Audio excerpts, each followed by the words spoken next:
একাত্তরের মানবতা বিরোধী অপরাধের মামলায় মৃত্যুদণ্ডের রায়ের বিরুদ্ধে আপিলের অনুমতি পেলেন জামায়াত নেতা এটিএম আজহারুল ইসলাম। শুনানির দিন ধার্য করা হয়েছে 22 এপ্রিল। সকালে প্রধান বিচারপতি সৈয়দ রেফাত আহমেদের নেতৃত্বে 5 সদস্যের বেঞ্চ রিভিউ আবেদন মঞ্জুর করে এ আদেশ দেন। একাত্তরের মানবতা বিরোধী অপরাধের মামলায় রিভিউ থেকে আপিল শুনানি করার ঘটনায় এটিই প্রথম।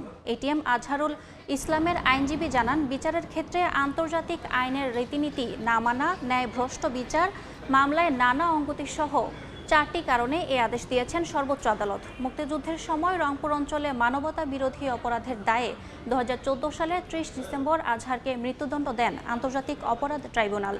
এ রায়ের বিরুদ্ধে আপিল করেন জামায়াতের এই নেতা। 2019 সালের 23 অক্টোবর এটিএম আজহারুল ইসলামের মৃত্যুদণ্ডের রায় বহাল রাখেন আপিল বিভাগ।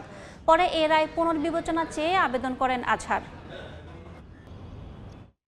ম্যালাফাইড ইন্টারপ্রিটেশন ছিল, কারণ আইনে স্পষ্ট বলা আছে আন্তর্জাতিক আইন মেনে রায় দিতে হবে। এটা ওনারা মানেন নেই এবং ওনারা যে ব্যাখ্যা দিয়েছেন সেই ব্যাখ্যাটা আন্তর্জাতিক আইনের বিরুদ্ধে ছিল। কিছু ডকুমেন্টারি এভিডেন্স ছিল, ওই এভিডেন্সটা ওনারা কনসিডার করেনি। ওনারা বলেছেন যে সাক্ষী দিয়েছে উনি বলেছেন যে এটিএম আজহারুল ইসলাম আমার ক্লাসমেট, কিন্তু ডকুমেন্টে দেখা যাচ্ছে আসলে ক্লাসমেট না। আমাদের প্রসিকিউশনের পক্ষ থেকে বক্তব্য ছিল এই যে আমরা পিটিশনারের এই বক্তব্যের সাথে সম্পূর্ণ একমত, কারণ এটি ইন্টারন্যাশনাল ক্রাইমস ট্রাইব্যুনাল। এখানে ইন্টারন্যাশনাল ক্রাইমসের ডেফিনেশন এবং প্রসিডিউর অ্যাপ্লিকেবল হওয়া উচিত। সেজন্য আমরা পিটিশনারের এই বক্তব্যের সাথে মোটেই দ্বিমত পোষণ করিনি, বরং একমত পোষণ করেছি।